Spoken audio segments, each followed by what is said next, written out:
Buenas noches a todos, bienvenidos al primer conversatorio de 2021 organizado por la Red Latinoamericana de Opinión Pública.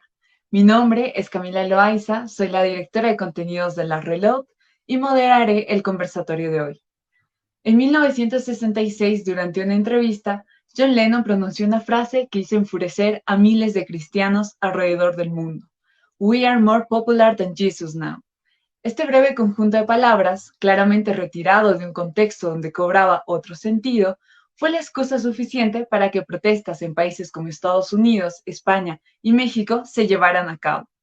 Todo lo relacionado a The Beatles pasó a ser objeto de quemas públicas y de prohibición. Fueron denunciados por el Vaticano y hasta amenazados por el Ku Klux Klan. Pero este hecho solo se vuelve más oscuro cuando tomamos en cuenta las declaraciones de Mark David Chapman, el asesino de John Lennon.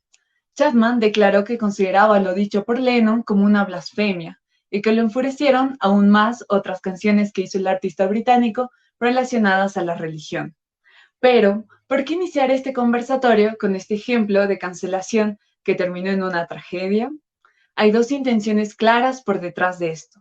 Uno, demostrar que la cultura de la cancelación no es un fenómeno reciente. Y dos, que no es algo impulsado por lo que los conservadores de turno denominan los malvados lobbies progresistas.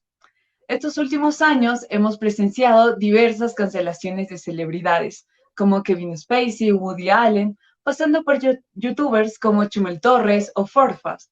A todo esto surgen preguntas como ¿hasta qué punto es justo cancelar a alguien sin tener pruebas concretas? ¿El linchamiento digital es justificable en países como los nuestros, en los que reina la impunidad? ¿Cuál es la relación entre la corrección política y la cultura de la cancelación? ¿Se puede o no juzgar el pasado con la mentalidad del presente? ¿O a qué se refieren los rótulos generación de cristal y generación boomer? Para responder estas preguntas y otras más, nos acompañan en este programa tres invitados de Argentina, Bolivia y Perú. Quisiera saludar primero a Guadalupe Gatti, quien participa hoy desde la revista UPART. ¿Cómo estás, Guadalupe? Bienvenida a este conversatorio de la Reloj. Buenas noches, muchas gracias por el espacio, bienvenidas a Diego y a Pablo también, y bueno, y espero poder plantear en el conversatorio opiniones y debatir con los demás. Muchas gracias. Gracias, Guadalupe. Esta noche también nos acompañará Pablo García Quint, miembro de la Llama Financiera. Un placer tenerte aquí, Pablo. ¿Cómo te encuentras? ¿Cómo estás, Cami? Todo bien, gracias por el espacio aquí, ansioso, ¿no? De abordar este tema que ahora es controversial, pero sé que vamos a hacerlo bastante bien. Perfecto, gracias, Pablo. Y por último, pero no por eso menos importante, saludar a Diego Abanto, quien nos acompaña desde Perú. Bienvenido, Diego. ¿Cómo estás? ¿Qué tal? Sí, muchas gracias. También ansioso de hablar de la cultura de la cancelación, esperando que no seamos cancelados después de este evento. Gracias, Diego. Bueno, entonces con estos ánimos comencemos con este conversatorio. Muchos sostienen que en realidad el significado del concepto cultura de la cancelación depende de quién lo define. Es por eso que tienen hasta 3 minutos para explicar qué es lo que ustedes consideran cultura de la cancelación. Comencemos contigo, Diego. Sí, claro. De hecho, creo que cualquiera de quienes nos preguntamos constantemente de qué hablamos cuando hablamos de la cultura de la cancelación, casi siempre nos tenemos que preguntar algo que tú has señalado en la introducción, ¿no? Es que en realidad muchas veces depende desde qué cristal lo veamos, desde qué punto de vista nos encontremos. Principalmente creo yo para entender lo que hablamos o de qué hablamos cuando hablamos de cultura de cancelación, tenemos que entender que este término parte principalmente de una perspectiva de ciertas posiciones de derecha conservadora que se relacionan principalmente frente a fuerzas progresistas que ellos sienten amenazan el status quo que mantienen normalmente respecto a la sociedad. Uno de los principales términos de los cuales se discute cuando hablamos de la cultura de la cancelación principalmente se relacionan alrededor de las social justice warrior, que es una especie de adjetivo peyorativo para ciertas fuerzas o movimientos progresistas, ya sea el movimiento feminista o movimientos disidentes, que de alguna u otra forma buscan o realmente impulsan demandas de reivindicación en la sociedad que desde muchas fuerzas de derecha conservadora son rechazadas, y por lo tanto, cada vez que tú le dices a alguien conservador o de derecha que está mal, o que está, digamos, ya sea diciendo algo sexista, machista, misógino o discriminador, por dar 4 o 5 adjetivos, automáticamente ellos asumen de que tú estás cancelándolos, estás intentando de alguna forma vulnerar su libertad de expresión, porque cada vez que hablamos de la cultura de cancelación, eventualmente todo lo acabamos derivando hacia un debate de la libertad de expresión. Y eso es por un lado, ¿no? Por otro lado, también es cierto, en menor medida, pero existe una izquierda conservadora que también lo utiliza para de alguna forma validar ciertas prácticas del mismo tipo, es decir, machistas, misóginas, discriminadoras, racistas, y que frente a una nueva fuerza progresista o digamos de ciertos valores que nunca han estado bien tampoco en la sociedad, pero que de alguna forma las hemos validado, también suelen exigir o demandar una especie de defensa frente a esta cultura de la cancelación, que simplemente les indica que, digamos, muchas de las cosas que antes estaban normalizadas no necesariamente estaban bien tampoco, ¿no? No porque algo sea legal quiere decir que sea bueno, eso es algo que normalmente lo discutimos desde la filosofía. Y me parece que esos son dos puntos desde los cuales tú puedes observar la cultura de la cancelación. De que hay más, seguramente. No creo que existiera. Me gustaría saber si Pablo y Guadalupe coinciden o no conmigo en que existe una sola definición de la cultura de la cancelación. Pero creo que esa es la primera aproximación que les podría decir. Perfecto, muchísimas gracias, Diego, por darnos esta breve introducción a tu pensamiento. Ahora vamos a pasar a Guadalupe, por favor. Bueno, retomando la primera parte de Diego, esta cuestión del punto de vista en el que nos posicionamos tiene mucho que ver en lo que vamos a abordar de la cultura de la cancelación. Sabemos que es anular, bloquear puntos de vista, ideologías, comentarios, publicaciones y demás, tanto de una persona física, entidades, empresas, grupos sociales, organizaciones, sabemos que va por ese estilo, ¿no? Ahora, también tiene que ver mucho esta cuestión del juicio de valor. Esto de que se emite, pero se juzga quién lo emite, al comentario, discusión, charla y demás, y no se argumenta qué es lo que emite, sino quién lo emite. Por eso vemos que en muchos casos quienes son cancelados son famosos, famosas, o grandes figuras públicas como políticos y demás, ¿no?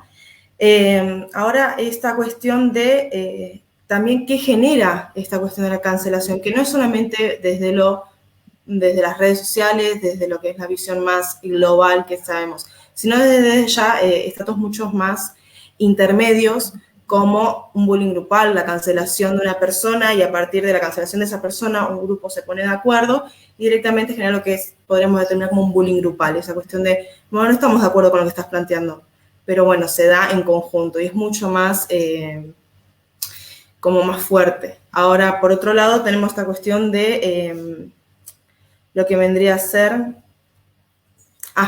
las internas y ataques que pueden generar estas cuestiones de la cancelación. Los dichos también que lo que generan es que muchos famosos y famosas pierdan sus trabajos, políticos, figuras públicas, lleven a que pierdan sus trabajos y demás por la reputación, por los dichos capaz de hace muchos años, y no, capaz no hay esa posibilidad o no se demuestra tanto lo que tratan de corregir en ese momento. Muchas gracias. Gracias a ti, Guadalupe. Bueno, por último, Pablo, por favor. Claro, bueno, yo antes de tal vez entrar de lleno con una definición de qué es la cultura de cancelación, me gustaría dar un preámbulo de dónde proviene, ¿no?, tal movimiento, porque me parece bastante interesante. Yo no lo sabía y al investigar este tema me enteré, ¿no? Según un artículo de la revista Vox, la idea de cancelar empezó como una herramienta de las comunidades marginalizadas para acertar sus valores en contra de las figuras que tienen poder y autoridad, ¿no? El concepto tiene sus inicios en la cultura afroamericana, pero la frase como tal de cultura de cancelación se va a originar en 1991 con una película que se llama New Jack City, y toma más tracción en 2014 con una comunidad llamada Black Twitter, en Twitter también, ¿no? Que es una red de usuarios que se encargaba de dar atención a eventos que mostraban injusticias o crímenes hacia la comunidad afroamericana, especialmente en los Estados Unidos, ¿no? Entonces es ahí cuando empezó a ganar más tracción este movimiento. Y la intención de tal movimiento también es hacer notar quiénes son las víctimas y quiénes son los victimarios, ¿no? Desde este punto de vista, yo creo que tiene dos aspectos dicha connotación, ¿no? Un aspecto positivo y un aspecto negativo, demostrar quiénes son las víctimas y victimarios. El aspecto positivo, yo creo, que es muy eficiente en hacer notar injusticias cuando realmente este es el caso, ¿no? Yo creo que han habido casos innumerables en los que realmente ha sido bastante acertado, que si yo cancelar, más allá de que este término suene como mal visto o peyorativo, pero cuando es acertado el caso y realmente se identifica una víctima y un victimario, son bastante eficientes en hacer eso, ¿no? El lado negativo de tal movimiento es que es muy arbitrario en elegir quién es la víctima, ¿no? Se puede, usualmente, por lo que se escucha, ¿no? En las redes sociales y en todo lado, se suele dar mucho énfasis a los grupos minoritarios, ¿no? Es algo que me gustaría desarrollar en mis siguientes ponencias. Y ya con este preámbulo, una definición mía, ya no es del artículo Vox, es que la cultura de cancelación llega a ser un movimiento que identifica hechos sociales cuestionables, o controversiales para cancelarlos o censurarlos desde la esfera pública. Gracias. Gracias a ti, Pablo. Bueno, vamos a ver que usualmente en las redes sociales por lo menos se unen mucho estos dos términos, ¿no? La cultura de cancelación y la corrección política. Por eso les pido que delimiten en un minuto el significado de lo que sería la corrección política, que es tan atacada desde un ámbito de derechas especialmente. ¿Podemos comenzar contigo, Pablo? Claro, gracias por el hincapié, Cami. En un minuto, bueno, algo concreto, ¿no? Ser políticamente correcto, yo creo que es una formulación de ideas, y lo voy a decir para ser provocador, a propósito, ¿no? Es una formulación de ideas arbitraria que intenta no marginalizar o insultar a ningún grupo social. Es decir, que intenta no ofender a la audiencia por lo que se puede llegar a decir. Ahora, esto funciona bien para aquellos que encajan con dicha definición, pero es una obstrucción de la formulación libre de ideas para aquellos que no encajan con dicha definición, ¿no? O que se los considera políticamente incorrectos. Gracias, Pablo. Bueno, ahora pasamos, por favor, con Diego. ¿Qué sería la corrección política para ti? Yo también creo que lo políticamente correcto parte principalmente de uno, me imagino que normalmente es curioso, porque se supone que lo políticamente correcto debería ser algo en lo cual, como polis, todos deberíamos estar de acuerdo, y no debería ser, digamos, más allá, tendrían que ser como las costumbres, las normas de la sociedad, pero me parece que en el contexto en el cual nos estamos dirigiendo, sobre todo, normalmente se da cuando estos grupos que cancelan, por así decirlo, establecen qué es exactamente lo que, como Pablo ha dicho, cuáles son los parámetros bajo los cuales no puedes ofender a alguien. Si entramos dentro de esa discusión, claro, podríamos decir que lo políticamente correcto es un poco eso, ¿no? Y como dice Pablo, también yo supongo que bajo esos términos es demasiado arbitrario, porque al final, ¿quién acaba, mejor dicho, como normando o fiscalizando a ellos, ¿no? Perfecto. Vamos a pasar a Guadalupe. ¿Cuál sería tu definición de lo que es corrección política?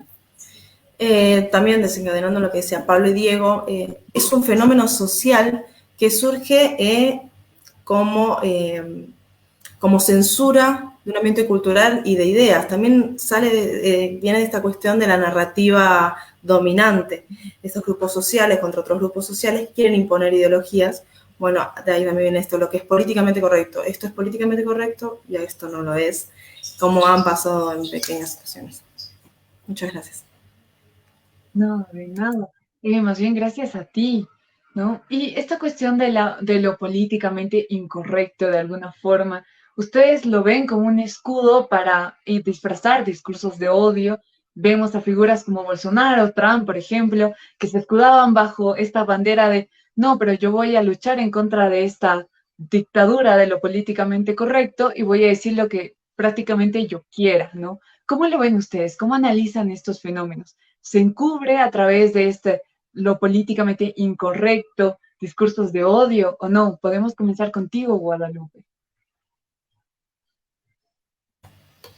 Supongo que va con la cuestión, es un fenómeno que cuestiona las ideologías que no vayan con la corriente, con esto lo que venía diciendo de la narrativa dominante. También lo que es la política, lo que va en torno a la relación con lo que la sociedad piensa también, o lo que vendría a ser lo normal, lo correcto por norma, lo que vendrían a ser normas sociales. Entonces, más ligado a ese sector, más que lo definen directamente tanto la sociedad, pero también lo define un sector con una ideología, una narrativa dominante. Muy bien. Vamos a pasar a Pablo, por favor. ¿Cuáles son tus ideas? ¿Se encubren discursos de odio a través de esta etiqueta de lo políticamente incorrecto? Claro, Cami. Bueno, yo creo que una de las grandes catalogaciones que puede tener una persona que es políticamente incorrecto es referente al ofensivo que puede ser, ¿no? Como tú dices, encubrirlo en odio. Pero tal vez siendo de nuevo a propósito provocativo, yo creo que en cualquier discusión o en cualquier debate, la búsqueda de la verdad implica la ofensa a cualquier grupo, ¿no? No es necesariamente el fin del debate como tal, sino que es una repercusión del debate, ¿no? Si queremos buscar la verdad en cuanto a un tema controversial, necesariamente yo creo que se tiene o se va a ofender, no se tiene que, como digo, no es el fin de cualquier debate, pero siempre va a haber personas que tal vez van a terminar ofendidas, ¿no? Si este llega a ser el fin de una persona que quiere ser políticamente incorrecto simplemente para ofender, yo creo que ahí hay un problema. Pero naturalmente, si una persona es, bueno, o si se la cataloga como políticamente incorrecta, sin haber sido el fin de la persona como tal, ofender a toda la audiencia, yo creo que es un producto de cualquier debate natural y simplemente es como las ideas progresan también, ¿no? Perfecto, gracias, Pablo. Tal vez haciendo énfasis ahora, Diego, al referirme a ti, en la cuestión de que son figuras del poder, justamente que se catalogan como políticamente incorrectos. ¿Cómo tú lo ves? ¿Encubren estos discursos de odio a través de este, de esta marca, por ejemplo, de decirse que son políticamente incorrectos? Sí, un poco recogiendo lo que acaba de mencionar Pablo, yo, yo creo que en parte siempre he cuestionado la idea de lo impolíticamente incorrecto porque es algo en lo cual uno se cataloga más que ser catalogado. Es decir, normalmente es la persona que lo está haciendo quien dice, por si acaso yo estoy siendo impolíticamente incorrecto, más que la sociedad quien lo norma. Solo por dar un ejemplo de lo que para mí es normalmente ser impolíticamente correcto, creo que hay dos figuras históricas bajo las cuales una es de la filosofía y otra es de la religión, digamos, o sea, tanto Jesús como Sócrates para mí son dos ejemplos de personas que eran impolíticamente correctas. Ninguno de los dos, dicho sea de paso, fue catalogado como personas, ninguno de los dos, mejor dicho, dijo que eran personas impolíticamente correctas, pero bajo las normas de la sociedad lo eran. Ahora, Donald Trump, Jair Bolsonaro, podríamos seguir nombrando personajes de derecha. Me parece para mí que sí suelen encubrir discursos de odio, pero principalmente validados por una sociedad conservadora que principalmente quiere verlos luchar contra algo, contra alguien que los frena, por así decirlo. Para mí sí, normalmente sí se suele encubrir. Perfecto, Diego. Bueno, ahora vamos a pasar a una siguiente pregunta que tiene que ver también con otros famosos rótulos que se hacen a las generaciones, ¿no? En su opinión, ¿cuál es el fin de la catalogación que se hace bajo los rótulos generación de cristal y generación boomer? Tienen 3 minutos para responder esta pregunta y podemos comenzar por ti, Pablo. Eh, Gracias, Cami. Bueno, sí, yo creo que para mantenerlo bien simple, porque hay un punto que quiero desarrollar aquí, yo creo que ciertas catalogaciones hacia las generaciones simplemente hacen referencia a que se han vivido momentos históricos diferentes y han marcado así un ambiente cultural diferente, ¿no? No es por nada que la generación millennial o Gen X de ahora está más dispuesta o predispuesta al cambio, ¿no? Están más dispuesta al progreso. Pero no es una característica generalizada para todos, ¿no? Valga la aclaración. Y también para los boomers, si se los puede ver así también, pueden catalogarse como una generación un poco más conservadora, ¿no?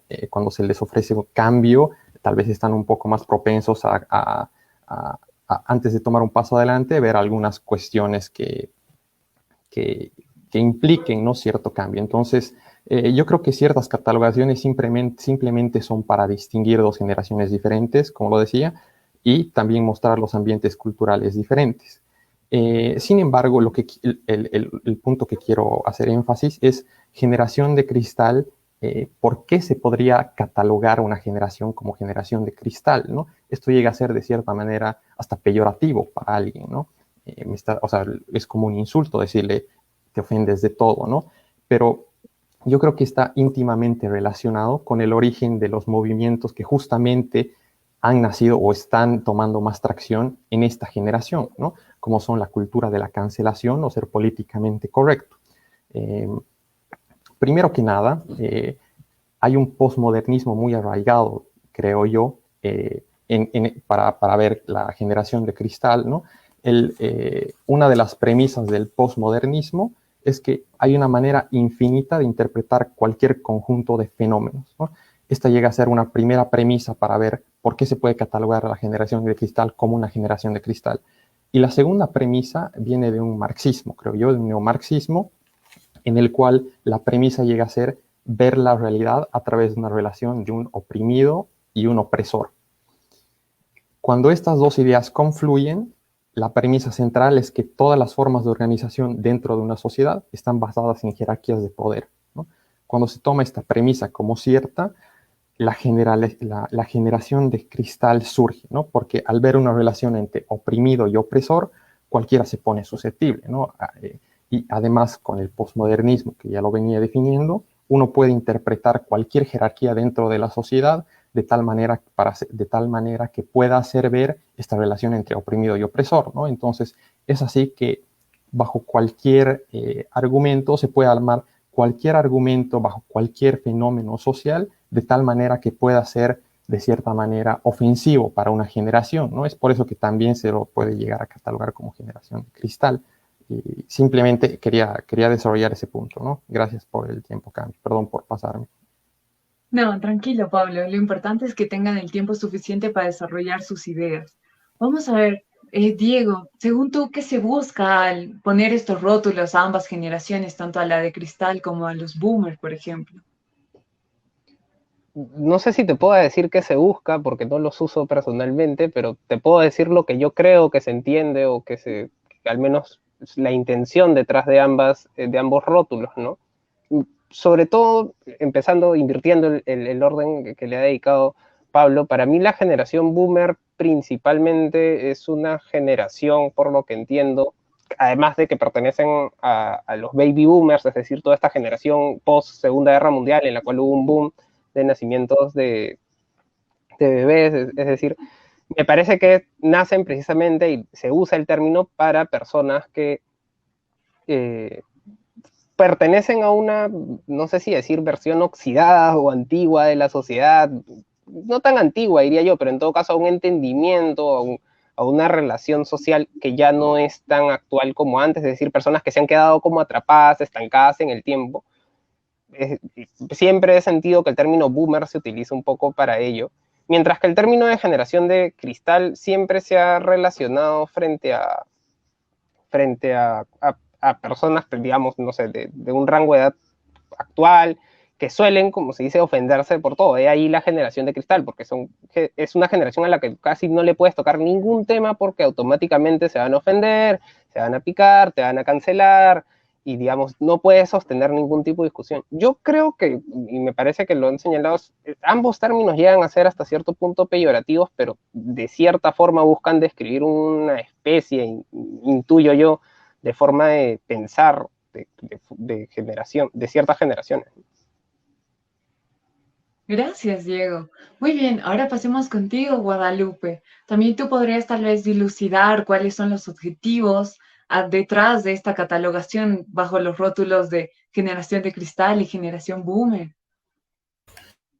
Bueno, como decía, vamos a rápidamente, también para no ir muy al tiempo, de dónde viene el término generación de cristal. Bueno, sabemos que viene del término de una filósofa, Montserrat Nebrera, que denomina cristal a los que nacieron después del año 2000 bajo el soporte de sus padres, ¿no? Bueno, el término hace noción a la fragilidad, a esto que decía Diego, de rotos, de no poder afrontar decisiones, de no poder decirle algo y van a contradecirte o no van a estar de acuerdo, o no aguantar nada y quejarse de todo. Y yo acá capaz que vengo anteponiendo eso, la generación del cristal, nos incluye nuestras edades también, entonces también no nací antes del 2000, ¿no? Pero incluye estas cuestiones de, bueno, se ofenden por todo, no pueden afrontar problemas, no pueden afrontar obstáculos, no lo veo de esta manera. Y ahora más a la generación boomer, ya enfocándonos en esa generación, es, como decía Diego también, post Segunda Guerra Mundial, a partir de 1946, si no me equivoco en los años.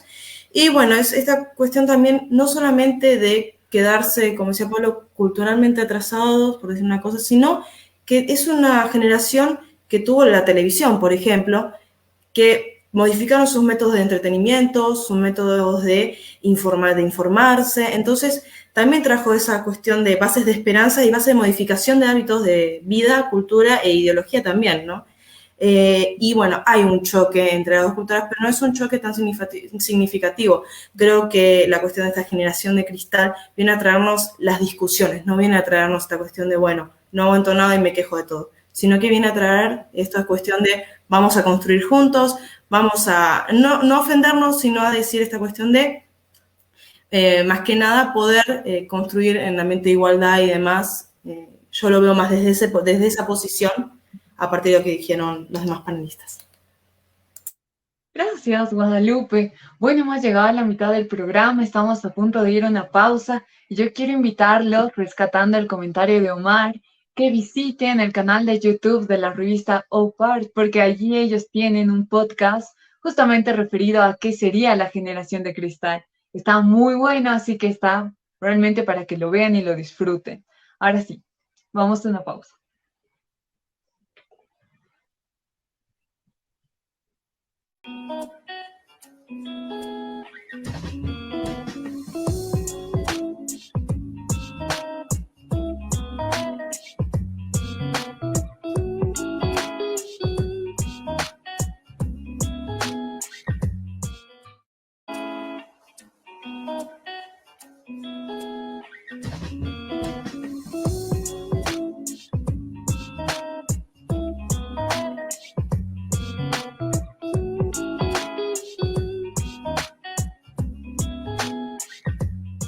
Bienvenidos nuevamente a este primer conversatorio de la Red Latinoamericana de Opinión Pública. Estamos hablando sobre la cultura de la cancelación. Me acompañan Guadalupe, Diego y Pablo en esta ocasión. Y bueno, ahora vamos a seguir en nuestro segundo bloque, en el cual vamos a hacer una interesante dinámica y vuelta de casos. Visto que esta cuestión de la cultura de la cancelación es independiente a la ideología, ya que tanto conservadores como progresistas la promueven, quisiera que en 2 minutos expongan un caso representativo que valide su postura. En caso de que su exposición genere una réplica, esta deberá ser una pregunta y su respuesta también serlo. Por favor, puedes iniciar, Diego. Sí, claro. Uno de los casos que normalmente yo siempre uso para hablar de la cultura de la cancelación es esta polémica, en realidad, que se ha dado hace poco, es decir, es relativamente reciente, sobre Donald Trump y el hecho cómo fue expulsado, entre comillas, de las redes sociales.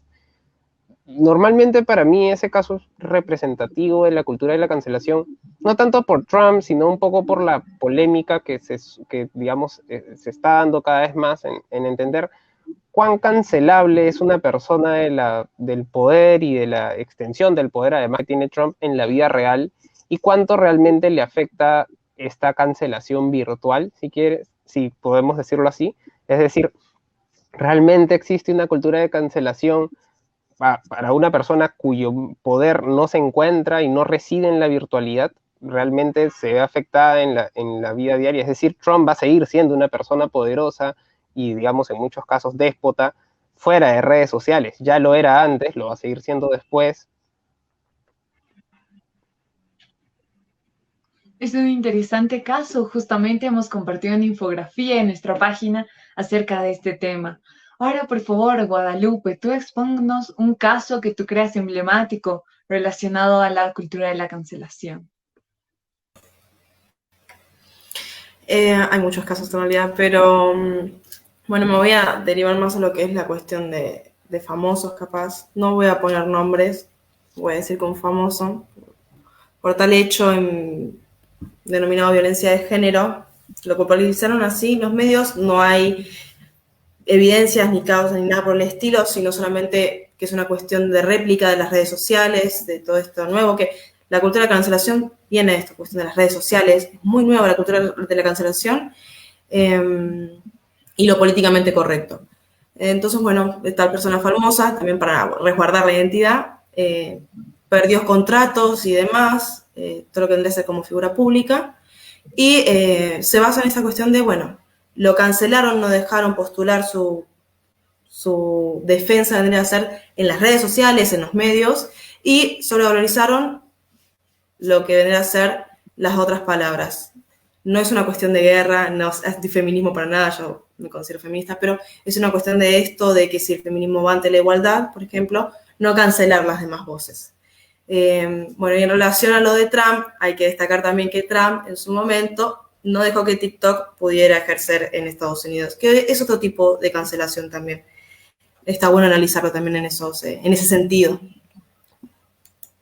Gran contrapunto y sobre todo gran reflexión acerca de cuáles deberían ser en realidad los objetivos del feminismo. Bueno, vamos contigo, Pablo, por favor. ¿Cuál sería el caso que nos expones hoy? Claro, bueno, yo elegí un caso que básicamente ha lanzado, si se quiere decir, a la fama a un personaje. Este es Jordan Peterson, que el 2016 ha rodeado una controversia en base a la ley C-16, ¿no? Que era de la Constitución de Canadá. Y primero quiero mostrar qué es lo que decía la ley, para después mostrar cuál fue la controversia y mostrar cuáles han sido las repercusiones, ¿no? En base a este caso. La ley C-16, los dos puntos de la ley que son más importantes que causaron controversia eran los siguientes, para Jordan Peterson, ¿no? Cualquier caso en la que una acción haya sido motivada por la parcialización, prejuicio u odio basado en grupos sociales serán penados por la ley. Esta es la sección 718A de la ley, es una traducción mía, es en inglés, la pueden revisar. Y la sección 318 habla de la propaganda que la propaganda que incita al odio será penada, ¿no? Entonces, la controversia viene de la posible interpretación que se le puede dar cuando no se usan pronombres correctos al referirse a una persona trans. Jordan Peterson, aquí viene la controversia alrededor de esta figura, decidió no usar los pronombres, ¿no? Porque su argumento era que atentaban contra su libertad de expresión, su libertad de formular ideas libremente, ¿no? Es decir, se lo puede considerar políticamente incorrecto a Jordan Peterson. Las repercusiones que han habido por tal decisión de Jordan Peterson, más allá de lo que lo catapultó más o menos a la fama, fueron, por ejemplo, memorándums que la universidad en la que trabajaba le mandaron diciéndole que si seguía con tal controversia lo iban a despedir. Grupos de estudiantes que intentaban censurar los discursos que daba en muchas ocasiones. Hubo un ataque a su reputación tanto cuando daba sus lecturas, cuando daba sus conferencias y también en línea. Entonces hubo un gran, ¿cómo lo podría poner? Una gran controversia, ¿no? Valga la redundancia. Y la pregunta que quisiera poner después de dar a conocer este caso es que ¿hasta qué punto estarían dispuestos tales movimientos, como es el de la cultura de cancelación, a erradicar toda cuestión que no esté entre los confines de lo que ellos consideran correcto? Es decir, ¿qué tan lejos están dispuestos a llegar para cancelar básicamente todo lo que va en contra de lo que ellos piensan? Esa es una pregunta tal vez que yo trasciende tal vez mi entendimiento por ahora. Yo no soy político, no me he puesto a analizar esto, pero realmente es un buen ejercicio mental para darse cuenta de que cuál es el límite, ¿no? Hasta qué punto están dispuestos a llegar, es decir, tiene que haber una igualdad de pensamiento entre todos, tiene que haber cierto, ¿cómo lo podría poner? Tienen que estar todos de acuerdo en una sola cosa. Eso es algo que me llama mucho la atención, ¿no? De tal cultura de cancelación. Excelente planteamiento de pregunta, Pablo. Yo creo que ahora podemos generar un debate. No sé si Guadalupe o Diego quieren responder a la pregunta de Pablo, tal vez cuestionar el caso que presentó al tratar justamente sobre derechos de una minoría que ha sido bastante oprimida y ha sufrido muchísimas injusticias, como lo serían las personas trans.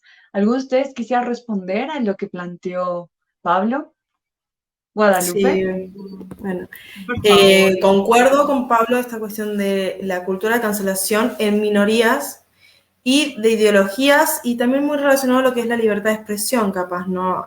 Podemos hacer hincapié en este caso, en esta situación. No poder, con lo que hablo de este juicio de valor, de ver quién lo dice y no argumentar en qué estás en contra de esa posición. Entonces ahí se genera este juicio de valor y me parece que va más en ese sentido, en no poder mantener o razonar la postura e ideología del otro o de la otra persona, ¿no? Diego, tal vez te quieras acrecentar algo, responder a lo que planteó Pablo. Me gustaría, no sé si responder, pero en todo caso me parece que una especie de respuesta, un esbozo de respuesta a lo que dice Pablo es que siempre hacemos, o mejor dicho, el mal siempre se hace en nombre del bien. Es decir, la pregunta no debería ser en todo caso planteada de hasta qué punto estarían dispuestos esos grupos a cancelar para lograr una igualdad, sino al contrario, hasta qué punto nosotros estaríamos dispuestos a actuar si creemos que estamos en lo correcto. En muchos casos nos vamos a dar cuenta de que se han hecho, digamos, las guerras siempre se hacen en nombre del bien, los genocidios también se han hecho en nombre del bien, y en todo caso, si queremos poner la cultura de la cancelación en ese tipo de términos de maldad, de enfrentamiento, también podríamos colocarlo así, ¿no? Es decir, hasta qué punto nosotros estaríamos dispuestos a actuar si creemos que estamos en la posición correcta y los demás no. Gracias, Diego. Muchísimas gracias por tu respuesta. A Pablo, no sé si tú quieres agregar algo más.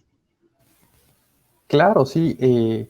Bueno, como en un principio definía, ¿no? La cultura de la censura, y me parece muy interesante lo que dice Diego. Yo creo que muchas veces se parte de una intención genuina de ayudar a la sociedad y también ayudar a los grupos que pueden ser oprimidos o no también, ¿no? Pero tales intenciones tal vez llegan a ofuscarse cuando se intenta imponer algo, ¿no? Cuando se hace el uso de la coerción, ya sea a través del Estado, ya sea a través de grupos que qué sé yo, atacan a a otros grupos, ¿no? Empieza ya a ofuscarse un poco la intención positiva que se tiene en un principio, ¿no? Entonces, lo que me llama la atención es ¿qué es lo que lleva a que uno piense que solo el poder es lo que mueve y organiza la sociedad, ¿no? Esta pregunta nace de, usualmente, todas estas cancelaciones que se pueden llegar a dar suelen ser hacia grupos, como mencionaba, ¿no? Tal vez esto lo quiero vincular un poco con lo que mencionaba sobre el posmodernismo y el neomarxismo, hacia jerarquías que existen dentro de la sociedad, ¿no? Que una vez que se ve un grupo oprimido y un grupo opresor, todo se puede interpretar de tal manera que esto se dé a luz, ¿no? Entre un grupo oprimido y un grupo opresor. Entonces, vuelvo a repetir mi pregunta, tal vez para no dar mucha vuelta, ¿no? ¿Qué es lo que lleva a que uno piense que solo el poder es lo que mueve y organiza a una sociedad? Bueno, estamos con unos problemas con Camila. Vamos a ver que retome el internet y vamos a lanzar esta pregunta que estaba haciendo Pablo hacia Diego o Guadalupe. ¿Quién quiere responder? Adelante. Me gustaría, no sé si responder, pero capaz dar un ejemplo de esta cuestión del poder en la censura, ¿no? En lo que vendría a ser la cancelación.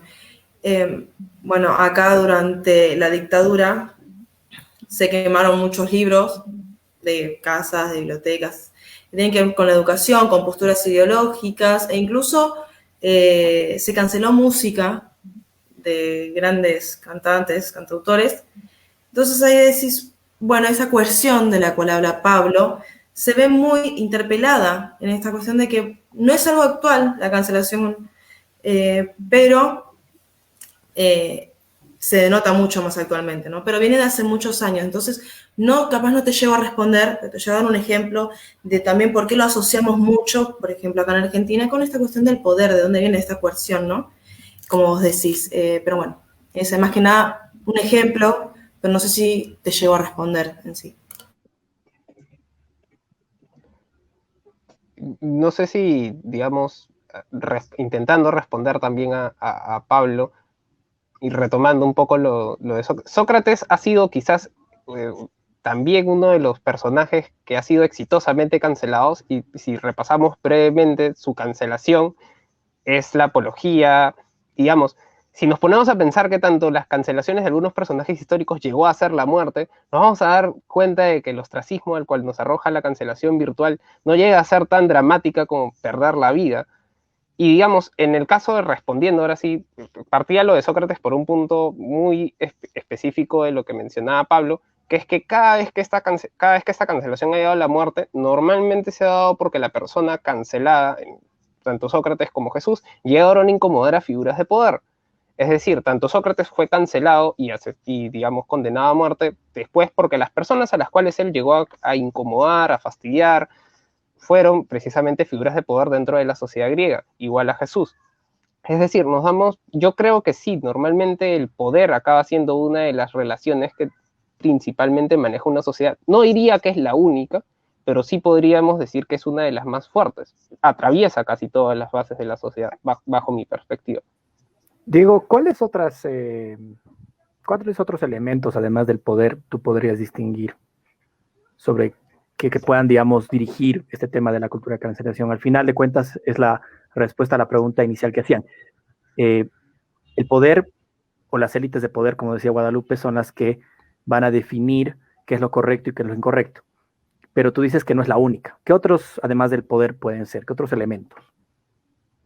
Yo creo que en muchos casos, yo diría que casi siempre debería ser el poder bajo el parámetro bajo el cual deberíamos analizarlo, porque digamos, si bien las élites llegan hasta cierto punto a definir los parámetros, en muchos casos también es esta sensación de comunidad o de gregarismo que suele existir en las redes sociales, es decir, que no llega a ser necesariamente poder, es decir, si yo junto a un grupo de 10 personas y nos volvemos una comunidad, nuestro poder en realidad se limita a un poder ficticio, porque es un poder que se limita en tanto yo inicio sesión en Facebook y salgo sesión de Facebook. Es lo que suele ocurrir con los trolls, digamos, estas personas que solamente se dedican a atacar, a insultar, etc. ¿Realmente llega a ser poder si no es más bien una especie de cultura gregaria que los alberga y hasta cierto punto los camufla? Para mí, por ejemplo, la cuestión del gregarismo, la cuestión comunitaria, no llega a ser exactamente poder, pero también acaba relacionando y atraviesa muchas de las interacciones de la cultura de la cancelación. Muchísimas gracias por tu respuesta, Diego. Lamento mucho mis problemas con el internet, pero bueno, ya estamos de vuelta y estamos en la última sección de nuestro conversatorio, en la cual vamos a interactuar con la audiencia, a la que cabe agradecer el habernos acompañado en este primer conversatorio de la Red Latinoamericana de Opinión Pública. La primera pregunta que voy a leer es de Oscar Romero, que la pregunta la va dirigida a Pablo García. ¿Con qué justificación se dice que es arbitrario el identificar quiénes son víctimas? Claro. Bueno, esto está en base a la definición que hice en un principio, ¿verdad? Cuando decía arbitrario, me refiero a Usualmente, bueno, esto es muy difícil mostrar, ¿no? Pero se puede ver a través de una iteración de cuáles son los casos de cancelación. Usualmente, los grupos que se definen como víctimas llegan a ser los grupos minoritarios, ¿no? Es decir, todo lo que implica cierta interseccionalidad, es decir, grupos que, qué sé yo, no tienen tanta representación en base a su cultura étnica, en base a su sexo, etcétera, ¿no? Entonces, arbitrario me refiero a que llegan a ser todos estos grupos a pesar de que en muchas sociedades, digamos, como las sociedades nórdicas, existe cierta igualdad, si se puede decir, se sigue repitiendo tal narrativa en todos estos movimientos, ¿no? Se siguen victimizando.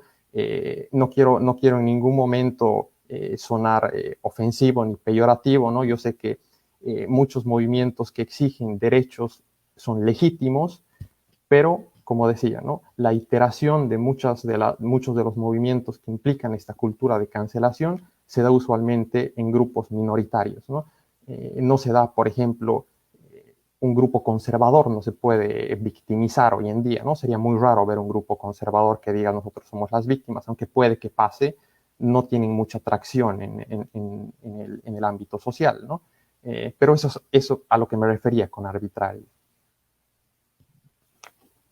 Gracias, Pablo. Ahora vamos a ir a ver la pregunta de Rodrigo Gandarillas. Él dice, ¿por qué cancelación y no censura? ¿Podrías responderla tú, Guadalupe? Yo creo que censura es un término que va muy bueno, por lo menos desde la posición acá como argentina, ¿no? Todo lo que nuestra historia antecede.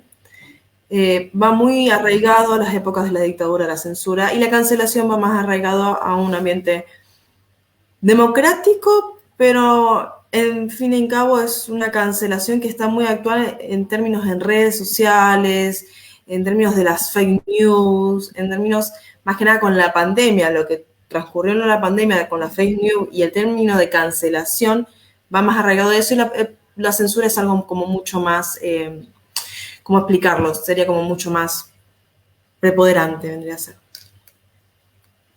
Gracias, Guadalupe. Bueno, vamos a la pregunta de Chelly Bossons. Lo políticamente incorrecto no siempre es visible, ya que muchas veces esto puede ser manipulado y quedar como válido por los medios de comunicación. ¿Tú qué opinas, Diego? ¿Es esta afirmación correcta? ¿No? No estoy muy seguro en todo caso de si no siempre es visible. Al contrario, siempre me ha parecido que lo políticamente incorrecto busca ser visible de cierta forma. Ahora, sí es cierto de que puede ser manipulado, pero digamos, esto lo digo principalmente como para provocar quizás, pero no siempre tratamos de que nuestras posiciones sean válidas pase lo que pase. Es decir, yo creo que ninguno de nosotros afirma o sostiene algo pensando que está quedando como inválido. Es decir, yo jamás me atrevería a decir lo que digo si creo que estoy equivocado. Siempre tenemos como una vocecita interna, nuestro daimon, dirían los griegos, que nos dicen, sí, claro, estás en lo correcto. Entonces yo siempre he pensado que el término validez respecto a los argumentos acaba siendo algo arbitrario principalmente. Perfecto, Diego. Vamos a ver nuestra última pregunta. Ahora le voy a dejar al azar, tal vez quien se quiera voluntariar para responderla. Es una pregunta de Ernesto Vascopé y ella dice, ¿no cabe la posibilidad de que los miembros de la generación supuestamente de cristal sean efectivamente más sensibles y frágiles? ¿Descartan absolutamente esta posibilidad?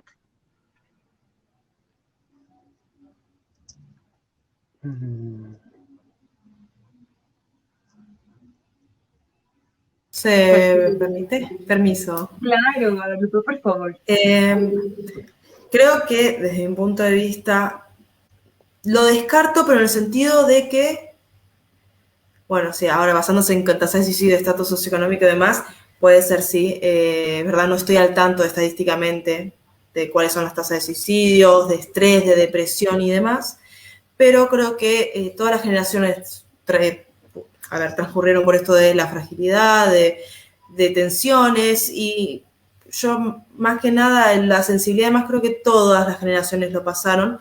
Sí se ve, no lo descarto completamente, capaz en ese sentido, que si hay una visualización actual de un estrés y un peso mayor capaz en avanzar, lo que uno siempre dice, bueno, trato de estar mejor que generaciones anteriores. Capaz en ese sentido, ese peso constante puede llevar a esta cuestión de fragilidad, pero en sí, en fin y al cabo, no creo que eso era como la característica o la descripción tan solamente de esta generación, ¿no? Que lo que postula la filósofa a partir del 2000, creo que no lo asocio. No sé si podría matizar por ahí algo o agregar algo a lo que, respondiendo a lo de Ernesto. Claro, Siempre, por favor. siempre me ha parecido digamos, creo que esto lo podría haber dicho cualquier persona en cualquier año, pero siempre me parece que las condiciones actuales o las condiciones de cada generación son distintas, pero particularmente este tipo de tiempo en el cual vivimos con el Internet, que en realidad es un fenómeno, en realidad que es muy impredecible, es algo que, aunque parezca raro, todavía está surgiendo, es decir, no vamos probablemente ni en la mitad de lo que podría las posibilidades del Internet lograr. Así que en realidad yo diría que, por ejemplo, ahora yo no sé si es que sean que efectivamente son más sensibles y frágiles esta generación en específico, sino yo creo que las condiciones actuales de vida y de cómo nos relacionamos socialmente entre nosotros son cada vez más agresivas y en muchos casos más potenciales a llevarnos a una fragilidad y una sensibilidad tremenda. Es decir, la pandemia solamente nos puede arrojar a una cuestión que las tasas de suicidio, que al igual que Guadalupe no conozco, no manejo, pero digamos solamente si nosotros quitamos la pandemia y analizamos lo que está sucediendo actualmente, no podríamos explicar muchas cuestiones de sensibilidad y fragilidad, que creo que no se restringen solamente a una generación, ¿no? Se restringen a un momento histórico. Gracias, Diego. Muchísimas gracias por tu aporte a esta respuesta. Bueno, vamos a ver una pregunta para Pablo, por favor. Antonio Villarpando dice, ¿cuál es la línea que diferencia la cancelación con la regulación de información, ya sea en redes sociales o medios masivos? Claro. Bueno, yo creo que es una línea muy delgada, ¿no? Cuando se habla de regulación y cancelación, necesariamente esto implica, tener ciertos parámetros, ¿no? Y definir cuáles son los parámetros ya llega a ser de cierta manera algo arbitrario, ¿no? En base a qué están hechos los parámetros para que una regulación se dé o para que una cancelación tome lugar, quiénes hicieron los parámetros.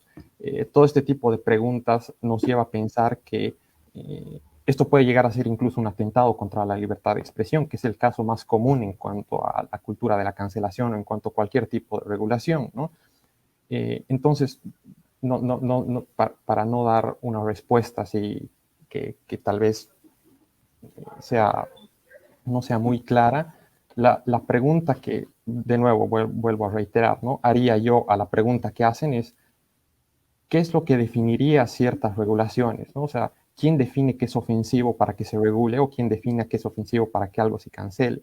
Y de nuevo, ¿bajo qué parámetros definimos esto para que tomen lugares dichas regulaciones o dichas cancelaciones, ¿no? Entonces, es una línea muy delgada, como digo, ¿no? Gracias, Pablo. Muy bien. Ahí quisiera agregar una cuestión, porque es un tema que de hecho se está discutiendo actualmente en mi país respecto a la regulación de información. Se está hablando de la censura de un canal, se ha hecho una denuncia a 3 periodistas de un canal de derecha que se llama Willax, en el cual se los está denunciando por sedición y más. De hecho, para mí principalmente la línea que diferencia la cancelación con la regulación, sobre todo por el término información, es que lo asimilo, es que si tú estás informando, quiere decir que, digamos, básicamente estás buscando la verdad, estás buscando comunicar la verdad. Lo que debería diferenciarnos a nosotros, sobre todo con la regulación de información, es que si tu objetivo en lo que estás diciendo no es verdad, automáticamente no estás informando y te estás sometiendo a cualquier otro tipo de por así decirlo, de juicio. de sometimiento a lo que no llega y no deja de ser una opinión. Y esa opinión en muchos casos puede ser peligrosa, puede llevar, y sobre todo cuando se trata de medios masivos, a actos de sedición, a actos de gravedad, como lo que pasó, por ejemplo, en el Capitolio con Donald Trump. Es decir, la línea que diferencia la cancelación con la regulación de información, para mí es en qué ámbito, en qué línea te estás parando respecto a la verdad. Por más ambiguo que pueda ser el término verdad también. Excelente. Tal vez Guadalupe, ¿tú también quisieras aportar algo más a este punto? También en torno al contexto actual, más que nada, esta cuestión de la regulación de información. Ante la pandemia acá en Argentina, siempre hablo de la regulación de acá porque capaz no estoy tan al tanto de lo que sucede internacionalmente, pero lo que es regulación de la información, hubo un canal de televisión también, resguardando la privacidad de este canal de televisión, ¿no? Que la periodista, la panelista, tomó algo que dio a entender que era la cura de la enfermedad y demás, y uno no sabría ponerse en la posición de los espectadores y espectadoras para decir, bueno, ¿lo van a hacer o no lo van a hacer? Resulta que consumir esa bebida era nocivo y obviamente lo hizo la periodista, pero bueno, no se sabe si realmente lo tomó o no lo tomó, pero bueno, ella promovió eso y promover eso podría haber afectado a la población indirectamente. Entonces, capaz que una regulación de información en ese sentido. Bueno, hasta dónde la cuestión de las fake news, como decía Diego, estas cuestiones de tener muy en cuenta desde cómo puede afectar a la sociedad lo que se vaya a comentar, publicar, las acciones que se tomen desde canales de televisión, medios de comunicación, redes sociales, cómo puede afectar a la población y a la comunidad, ¿no? Por eso, más que nada, la regulación de información. No sé si estoy a favor o en contra, no sabría ahora actualmente posicionarme exactamente, pero creo que una regulación de información se basa más en ese sentido, en cómo puede afectar a la población y a la ciudadanía, ¿no? En ámbitos de seguridad social. Gracias, Guadalupe. Y todo lo contrario, lo importante de invitarlos justamente y que pertenezcan a países distintos es que nos muestren a través de la perspectiva de quien vive en esos países cuáles son las realidades diferentes que afronta Latinoamérica. Bueno, vamos con las últimas dos preguntas. Yo le puedo hacer esta pregunta tal vez a Pablo, que es de Batier de Ruidó. ¿Los discursos de odio se combaten al criticarlos o al ocultarlos? Claro, esto, creo que este fue un tal vez tema recurrente en lo que decía, ¿no? Cualquier debate o discurso que intente buscar la verdad implica ser ofensivo, ¿no? Ahora vuelvo a la pregunta si los discursos de odio se combaten al criticarlos, ocultarlos. A medida que transcurre un debate o se desarrolla un debate, si es odio lo que cimienta las ideas de ese debate, entonces naturalmente yo creo que la sociedad empieza a hacerlo a un lado, ¿no? Es decir, una de las formas de saber que ciertas interpretaciones de la realidad son mejores que otras es a través del tiempo, ¿no? Esto también parte de una idea de Friedrich Hayek, el economista, que menciona de una evolución cultural, ¿no? Es decir, las ideas que predominan son aquellas que se van transmitiendo a través de las generaciones y se siguen repitiendo, ¿no? Entonces, cuando muchas veces se escucha discursos de odio o como decía antes, ¿no? Si el fin de un discurso intencionadamente es generar controversia y odio, una de las respuestas más naturales sería cancelarlo, ¿no? O decir ¿cómo se llama? Que deje de hacerlo, o ya con los grupos de los movimientos de cancelación se lo cancele simplemente, pero tal vez desde una perspectiva mucho más liberal, yo creo que con el tiempo usualmente todos estos discursos se van haciendo de lado, ¿no? Porque si realmente la intención de una persona es causar odio, causar estrés, qué sé yo, atacar a ciertos grupos, yo creo que la población intuitivamente empieza a hacerlo de lado, ¿no? Entonces, desde ese sentido, yo no creo que sea necesaria una regulación. Es por eso que preguntaba, ¿no? ¿Cuáles son los parámetros que pueden marcar una regulación? ¿Quiénes son los que dictan tales parámetros? ¿Cómo sabemos que esos parámetros no están parcializados por las mismas concepciones que tienen los que están haciendo los parámetros, ¿no? Entonces, yo creo que la mejor forma de combatir discursos de odio es simplemente a través de la realización intuitiva que tiene cada persona, que usualmente va a descartar eventualmente cualquier discurso que el fin del discurso sea odio. Gracias, Pablo, por tu acotación. Vamos a ver la última pregunta de Sharon Arandia. Puede ser para Guadalupe. ¿Cuál sería un factor que favorezca una cancelación masiva en lugar de una sin repercusión?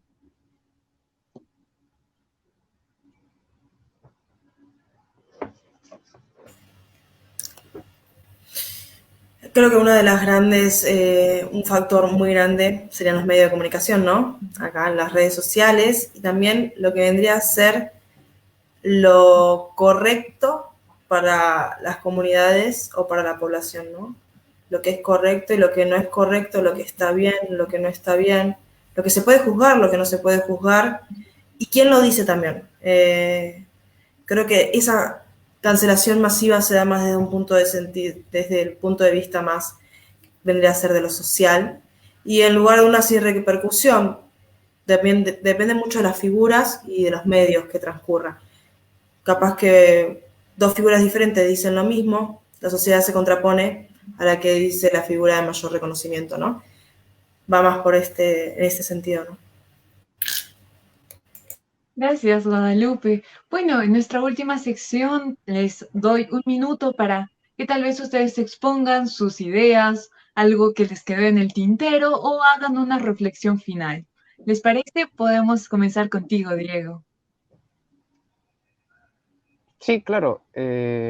Yo, sí, respecto a la libertad de expresión, que digamos siempre atraviesa esta discusión de la cultura de cancelación, siempre he pensado, y digamos no soy el único que lo sostiene, que la filosofía siempre acaba siendo un acontecimiento subversivo, principalmente porque lo que la filosofía busca hacer, y digamos nos pasamos haciendo, es preguntando, es cuestionar muchas de las cosas que nosotros entendemos como nociones válidas de la realidad.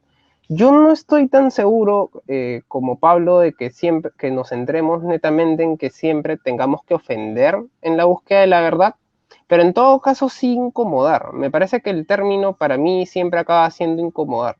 En tanto incomodemos, me parece que la subversión ya está ahí, ya se encuentra allí. Así que para mí, por ejemplo, ese es un punto en el que quería como de todas formas como comentar. Gracias, Diego. Por favor, Guadalupe, ¿cuál sería tu reflexión final? Tal vez alguna idea que nos quieras compartir más. Creo que destacar que las acciones que tomen las personas, las organizaciones y demás van a determinar la impronta que va a llevar a cabo, ¿no? Siempre cuando se habla de una cuestión como la responsabilidad social empresarial, supongamos, ¿no? Bueno, marca mucho la impronta de las empresas y también esta cuestión muy alineada a la cancelación, a la cultura de cancelación, disculpen. Bueno, una cuestión muy chiquita que capaz quería hacer hincapié, no se puede hacer hincapié, hablamos mucho capaz en torno a la cultura de la cancelación en estos estratos de medio de comunicación y demás, pero creo que hay términos mucho más naturales y los que convivimos diariamente en los cuales hay que esta cultura de la cancelación, ¿no? A veces cuando decimos, no, lo que dice o la opinión de tal no trae, no es enriquecedora para el trabajo. Bueno, esos pequeños que uno decimos diariamente, capaz que lo vemos y convivimos diariamente con eso, es un tipo de cancelación a las cuales capaz nos vamos acostumbrando y hasta dónde está bueno eso, ¿no? Bueno, muchísimas gracias. No, gracias a ti, excelente idea que traes a la mesa. Vamos a terminar con Pablo, por favor, ¿cuáles serían tus últimas ideas, tu última reflexión de esta noche? Claro, claro. Sí, o sea, tal vez primero me gustaría aclarar una cosa. Yo no creo que la ofensa es el fin de cualquier conversación o cualquier debate, ¿no? Sino yo creo que el ser ofensivo puede llegar a ser un producto no intencionado si la búsqueda de la verdad es el objetivo, ¿no? Yo creo que eso es a lo que me refería. Cuando uno quiere ser ofensivo como tal en el discurso sin necesariamente buscar la verdad, ahí hay un problema, ¿no? A eso es a lo que me refería. Pero sin embargo, me gustaría citar a un autor inglés, Douglas Murray, y en su libro La locura de las masas, para dar mis palabras finales, ¿no? Murray nos dice que una gran mayoría de las narrativas antiguas colapsaron o están colapsando hoy en día, ¿no? Narrativas como la religión, los cimientos judeocristianos de cualquier sociedad, el capitalismo, que llega a ser casi un peyorativo hoy en día, están derrumbándose poco a poco, ¿no? Que se vuelven también poco populares para defenderlos, incluso imposibles de sostenerlos, dice Murray, ¿no? Los movimientos como la cultura de cancelación o el ser políticamente correctos están marcando los cimientos de una nueva sociedad. Entonces me gustaría dejar una pregunta más o menos de una manera retórica, ¿no? ¿Qué tan bien cimentada puede verse una sociedad con los actuales paradigmas predominantes? Bueno, Gracias, excelente cierre. Una pregunta que seguro va a dejar a muchos cuestionándose, reflexionando. Invitamos a que tal vez intenten responderla en los comentarios. Para finalizar este conversatorio, quiero agradecer a cada uno de nuestros panelistas por sus lúcidos aportes y por su tiempo.